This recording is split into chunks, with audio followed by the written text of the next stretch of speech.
আসসালামু আলাইকুম। জানিয়ে দেব সর্বশেষ আপডেট বাংলা সংবাদ। শুরুতেই থাকছে সংবাদ শিরোনাম। বিএনপিকে ছাড়াই নির্বাচন হবে বললেন চরমনাই পীর ফয়জুল করিম। থাকছে বিস্তারিত। এদিকে থাকছে আবারও জামায়াত ইসলামী চীনের উদ্দেশ্যে রওনা দিয়েছেন। থাকছে বিস্তারিত। গোপন বৈঠক হতে পারে। আওয়ামী লীগের মতো জামায়াত ইসলামীর বিচার হওয়া উচিত বললেন মির্জা ফখরুল ইসলাম আলমগীর। এতক্ষণ শুনছিলেন সংবাদ শিরোনাম, এবার থাকছে বিস্তারিত। ইসলামী আন্দোলন বাংলাদেশের সিনিয়র নায়েবে আমির সৈয়দ ফয়জুল করিম বলেছেন, আপনারা তো অন্যান্য রাজনৈতিক দলের নির্বাচনী পরীক্ষা দিয়েছেন। আওয়ামী লীগ পরীক্ষায় পাশ করে এখন ভারতে পলাতক। বিএনপি বারবার পরীক্ষা দিয়েছে, এবার আমাদের একটা সুযোগ দিন। যদি ভালো ফলাফল না করতে পারে দ্বিতীয়বার পরীক্ষা দিতে আসব না। এদিকে বিকেলে কুষ্টিয়া কুমারখালী উপজেলার পৌর বাস টার্মিনাল সংলগ্ন এলাকায় গণসমাবেশে তিনি কথা বলেছেন। প্রয়োজনীয় রাষ্ট্র সংস্কার, গণহত্যা বিচার, সংখ্যানুপাতিক পদ্ধতিতে সুষ্ঠু নিরপেক্ষ নির্বাচনের দাবি এবং দেশ ও ইসলাম বিরোধী সব ষড়যন্ত্র চক্রান্তের প্রতিবাদে কুষ্টিয়ায় দলটির কুমারখালী ও খোকসা উপজেলা শাখার আয়োজনে ও গণসমাবেশ অনুষ্ঠিত হয়েছে। এই সময় তিনি বলেন, অন্যান্য রাজনৈতিক দলের কর্মসূচিতে ফুল দেওয়া নিয়ে, চেয়ার বসা নিয়ে মারামারি হট্টগোল হয়। তাই যাদের অনুষ্ঠানে বিশৃঙ্খলা হয় তাদের দিয়ে দেশ সুশৃঙ্খল করা যায় না, আর যাদের অনুষ্ঠানগুলো সুশৃঙ্খল তারা দেশকে সুশৃঙ্খল রাখতে পারে। আমরা বাংলাদেশকে হারাম মুক্ত করতে পারবো। যাদের আগাগোড়া সব জায়গায় হারাম তারা দেশকে হারাম মুক্ত করতে পারবে না। এদিকে গণসমাবেশে তিনি বলেন, বাংলাদেশের বর্তমান যে অর্থনৈতিক ব্যবস্থা চলছে তাতে কিয়ামত পর্যন্ত একজন গরিবেই থেকে যাবে, আর যার টাকা আছে সে তত বড়লোক হবে। এজন্য আপনাদের কোনো পরিবর্তন নেই। যাকে ভোট দিচ্ছেন তারা রাতারাতি আঙ্গুল ফুলে কলা গাছ না বট গাছ হয়ে যায়। তিনি বলেন, ইসলামী আইন প্রতিষ্ঠা হলে কাউকে চুরি করতে হবে না, বরং তার ন্যায্য প্রাপ্য তার কাছে পৌঁছে যাবে। অনেকেই ভাবে ইসলামী আইন প্রতিষ্ঠা হলে তাদের সমস্যা হবে, ঘাড় ধরে দাঁড়িয়ে রাখাবে। তারা ভুল ভাবছেন। ইসলাম এমন একটি আইন, এমন একটি কানুন যাতে আসলেই সব কিছু ভালো হয়ে যায়। তিনি আরও বলেন, আওয়ামী লীগ কত উন্নয়ন করেছে, কিন্তু তারা ক্ষমতা ছেড়ে পালাতে বাধ্য হয়েছে, কারণ তারা দেশের মানুষের উপর জুলুম, নির্যাতন, অত্যাচার করেছে। কিন্তু 5 আগস্টের পর যারা একই ধরনের অপকর্ম করেছে, এখন বাংলাদেশের মানুষ এসব আর দেখতে চায় না। আমরা জুলাই আন্দোলন করেছিলাম এসব অপকর্ম দেখার জন্য না। যারা এসব অপকর্ম করেছে বাংলাদেশের মানুষ অবশ্যই তাদের প্রত্যাখ্যান করবে।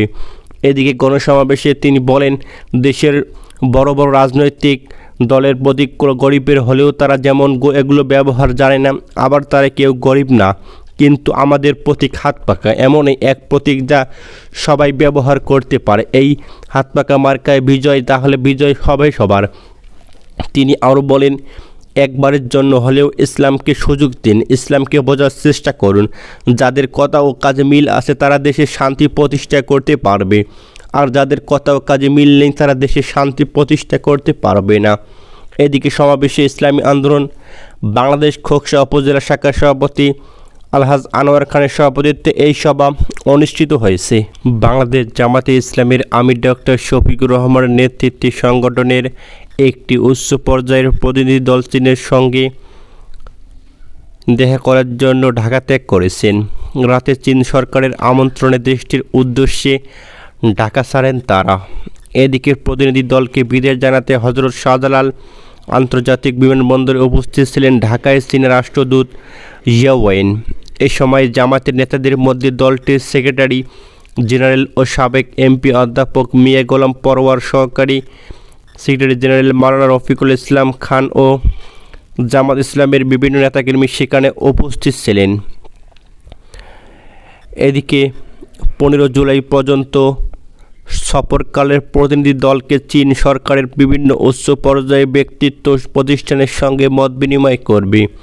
আমিরে জামাত ডক্টর শফিকুর রহমানের নেতৃত্বে 8 সদস্য বিশিষ্ট উচ্চ পর্যায়ে প্রতিনিধি দলটি আগামী 15 জুলাই পর্যন্ত চীন সফর করবেন বলে ধারণা করা হচ্ছে।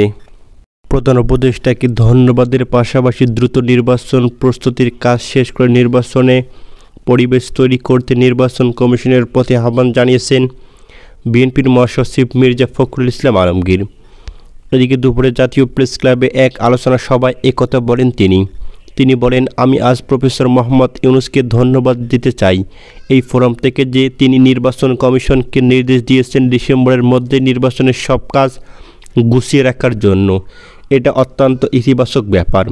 এদিকে ফখরুল বলেন, আমরা আশা করব যে নির্বাচন কমিশন এই কাজ নির্বাচনের প্রস্তুতি খুব দ্রুততার সঙ্গে কাজ শেষ করে তারা একটা নির্বাচনের পরিবেশ তৈরি করবে। আমরা দাবি গ্রহণ করছি যে যেন এই নির্বাচন অবাধ, নিরপেক্ষ ও সবার কাছে গ্রহণযোগ্য হয়। এদিকে নির্বাচন হবে কি হবে না রাজনৈতিক অঙ্গনে এমন গুঞ্জনের জবাব দিয়ে মির্জা ফখরুল বলেন, আমি খুব আশাবাদী মানুষ। এখানে মান্না ভাই মাহমুদুর রহমান মান্না জানতে চেয়েছেন নির্বাচন হবে কি হবে না।